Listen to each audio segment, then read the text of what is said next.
My name is Joe Xavier, the Director of the Department of Rehabilitation. My journey started many years ago as a child on the Azores, coming to this country with my 7 brothers and sisters and my parents. I am blind, the only one of 8 with a disability.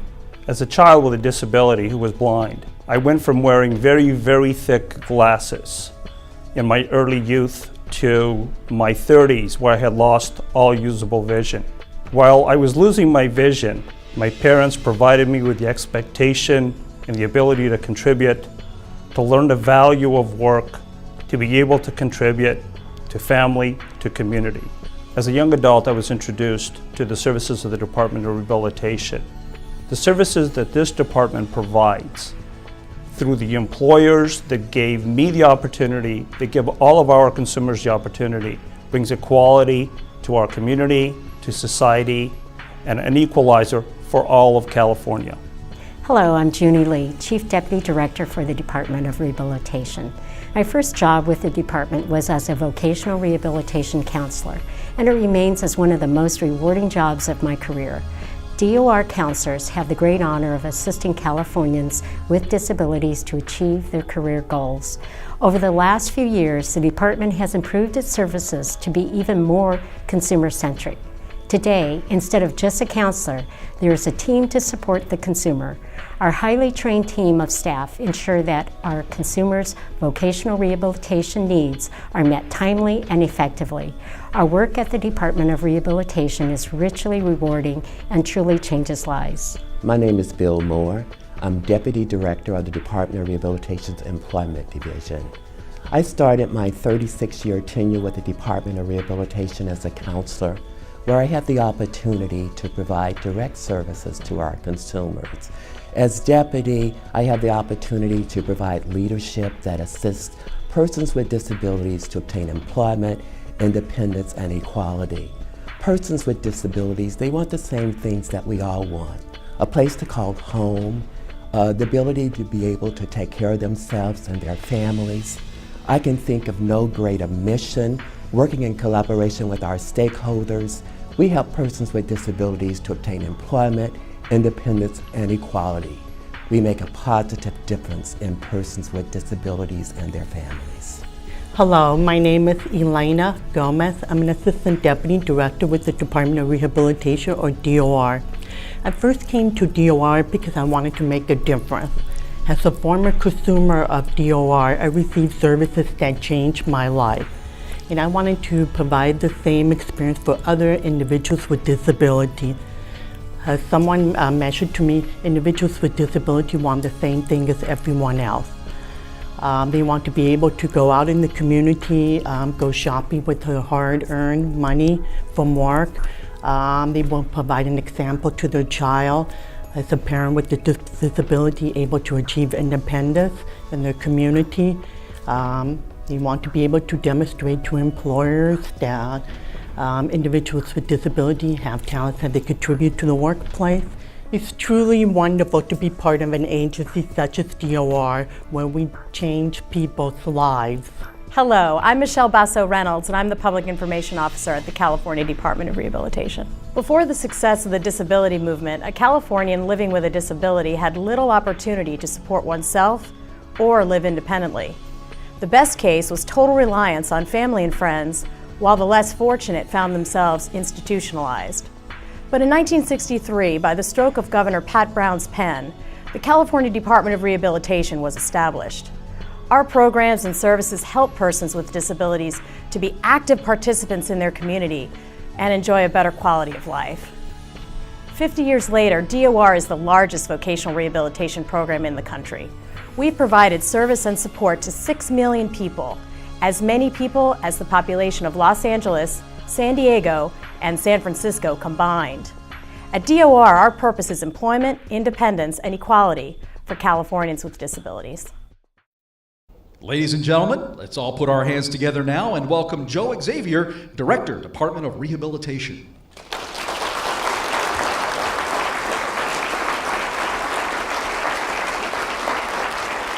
So good morning, it's great to be here. I'm told that I can't get stage fright because I can't see you guys. But for those of you who are not sitting in the front row, there's a gentleman sitting up here who's going to tell me when I'm talking too long. If I walk too far, do say something, please. So I'd like to share with you a little bit about how the Department of Rehabilitation approaches the work that we do and the difference that we make in the lives of Californians with disabilities. When the governor appointed me back in February, I had the great honor of stepping into the directorship. And one of the things that I really wanted to do is just make a big impact on the work that we're doing and on the lives of so many Californians. So I started thinking about how I could approach that. And one thing that's always been on my mind is the difference between a declared and a default future. And simply put, a default future essentially will occur if we continue doing what we're doing. We will get to the year 2020, just continue to approach life the way that we have. A declared future essentially says, if you arrive at 2020 doing what you're doing, are you okay? And if the answer to that is no, then the question becomes, well, what do you want to do differently? For the Department of Rehabilitation, our vision is employment, independence, and equality for all Californians with disabilities. But the vision really requires that three things be heavily included. One is that it speaks to the interest of all parties that are interested. Two, that it fulfills the concerns of all those that are interested. And three, that it be vibrant and compelling in the moment that it's said. It has to grab you, not just make you think, but really grab you and inspire you to take action. The vision is also very important because it's about resource allocation. And certainly we all know that resources are a scarce commodity, but we have the responsibility and the obligation to do the best that we can with the resources that are available to us. And of course, inspiring a passionate commitment from those that we work with can have a great impact on the work that we do. So that's a complicated way of saying that I really wanted to find a way for our executive team, our department, our leadership to make a big impact. And so we needed to generate a conversation that would transcend all of the interested parties, that would inspire that commitment, the action that is necessary to continue to make a big impact on the lives of individuals with disabilities. Our offices cover the entire geography of California. So we have offices in Susanville where the resources are very different than the offices in San Francisco, the Bay Area, and the offices in El Centro. The services that are available, the providers that are available, the needs of the community are all very, very different. And so you need to be able to speak in a way that catches all of those interested parties and can make a difference. And one of the things that we did to move in that direction is establish a goal of 20 at 20 by 20. And what it essentially means is that annually we would put to work 20,000 individuals with disabilities in competitive employment at an average earnings of $20 an hour by the year 2020. 20,000 is a quantity number. It allows us to move from where we are today in a significant way by about 7,500 individuals into competitive employment. $20 an hour is a quality, because if we simply focused on quantity and not quality, it would be a very lopsided and would certainly not address the interest of all that were involved. And for individuals with disabilities to enjoy equality and independence, they need to have a sustained income just like the rest of society. The year 2020 provides us with time and gives us a sense of urgency to move in that direction.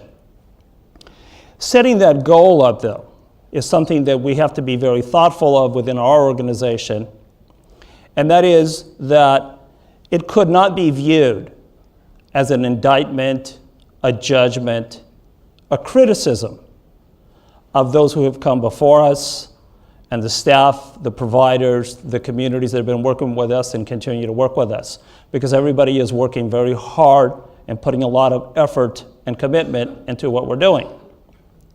But what it is an opportunity for us to focus on our vision, on our shared goal, to unleash creativity, innovation, to pursue opportunity and explore the possible.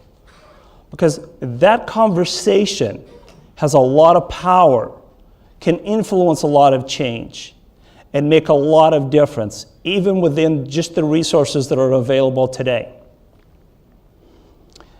Now, what's key about approaching this goal are three key questions. The questions can be asked in many, many different ways, and those of you in the room that have heard me speak know that I've presented them in many different ways, but the questions essentially speak to three key components.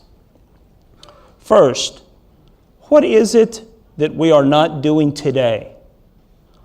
What are the initiatives? What is the thinking? What are the opportunities before us that today we are not taking advantage of? And how do we take advantage of those? And it's very important because you'll recognize that if you keep doing what you're doing, you're going to keep getting what you're getting. And remember, as I talked about the default and declared future, we wanted more than that default. We wanted a declared. We wanted a greater outcome for the effort, for the commitment, and the resources that are available.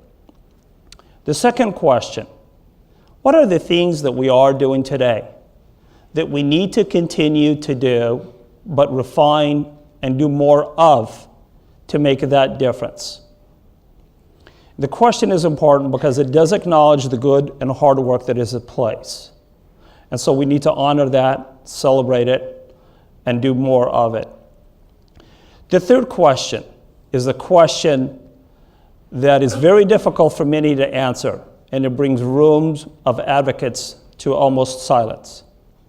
And it is simply this: what are the things that we are doing today that we cannot continue doing, that do not make a difference, so that we can stop doing those things? It's unreasonable to believe that we can add new initiatives, creativity, explore possibilities, if we still continue doing all the same things that we're doing, particularly within the same resources that are available. So as we ask those three questions, and as we look at 20, at 20, by 20, it allows us to engage with the consumer, the person that we serve, their families, the community, whether it's Susanville, San Francisco, or El Centro, the stakeholders, the service providers, our staff, and it allows us to engage in that shared purpose, that shared conversation about how we make that difference. Now, today I get to stand before you as the director of the Department of Rehabilitation. It's a great honor. But I believe that what gives me this opportunity are three key things. One, it's the gift of expectation. You heard a bit of that in the introductory video. I had the great opportunity, the great gift that my family, my coaches, my mentors, society and community gave to me. It was the gift that I would participate and contribute. And I had many people that challenged me. I had people that pushed me beyond my comfort zone and asked me to grow. And I'll never forget a dear coach, friend, and mentor who sat me down one time. And Jim is what I call a real blind guy. He could take his prosthetic eyeballs out and put them in your hand, so there was no fooling Jim about expectation of blind people. And I remember saying to Jim one day, "Jim, I can't do that." Jim stopped, took a deep breath, grunted, said, "Can't or won't." Jim ensured that the gift of expectation would drive what I was able to do, and not the limitations I put on myself. The other thing that I truly believe is key to allowing me to be here today as the director of the Department of Rehabilitation is technology. Technology has made a tremendous difference in the lives of individuals with disabilities. Today I am here holding a Bluetooth keyboard connected to my iPhone, which essentially has the outline that I can present from. Or it allows me to be on a flight, going through my emails, getting them all keyed up so that when I land, off they go. Or it allows me to know of cities and roads and distances as I travel from place to place that I never knew existed before. So today I can get in the car, not only provide the driver with some directions, but actually learn a lot more about California than I ever knew was there. Cities that I never knew existed, roads I never knew existed. Apps on my phone, such as Money Identifier, allow me to reach into my wallet, take out a denomination, and be able to know what that denomination is, things that many people just don't even think about. And those are just some of the things for the blind and visually impaired, the deaf and hard of hearing, individuals with physical disabilities, individual with cognitive disabilities. Technology has just made tremendous differences in all of our lives. The other thing that I believe is key to me being here before you today is opportunity. I referenced the opportunity that employers had provided for me in the introductory video. The individuals that said, yes, Joe, we believe in your talent, we believe in your ability, made a huge difference. I remember the chief and the management of audits that back in the early 2000s said, yeah, we'll give you a chance to be, if not the first, one of the first blind auditors in the state of California. I remember Junie Lee, our chief deputy director, who said, yes, we'll give you the opportunity to be the chief of our business services section within a statewide department. And of course, most recently, Governor Brown and Secretary Dooley believed in my talents and my ability and gave me the opportunity to lead this great organization and to help make a difference in the lives of individuals with disabilities in California. So I'd like to conclude by asking you to take part in 20 at 20 by 20. You're either a manager, a supervisor in this room, or you're on your way to being a manager or supervisor. So I'd like you to do a couple of simple things. One, I would ask that you hire an individual with a disability. And if your answer to me is, I already have, then I would ask you to hire one more. I would invite each of you to talk to a peer, to a colleague, and through the influence of your conversation, ask them to hire an individual with a disability. If you're good, and I believe the reason you're sitting in this room is you are good, ask them to hire two. It is the difference one at a time, one hire at a time, that takes individuals from having to be reliant on public benefits that I benefited greatly from, to living independently, to living in equality in their society and their community. And that difference transcends not just into our communities, but into the workforce, onto your teams. As if you heard me describe the people that gave me the opportunity to make a difference on their team, on their organization's work, I ask you to take that same opportunity and extend it to an individual with disability within your organization, within your unit, your section, whatever you have the privilege of leading. And of course, for those that will watch this presentation in days and months to come, no matter where you are in society, as an employer, you have the same opportunity, and we invite you to join us and continue to hire individuals with disabilities and make that difference in their lives. As you heard all the prior presenters, and you'll hear this afternoon, our workforce makes a huge difference in how California succeeds, its innovation, its progress, it addresses its challenge. Let's make individuals with disabilities part of that opportunity, part of that success. Thank you for being here. Thank you for the work that you do, making a difference in California. you.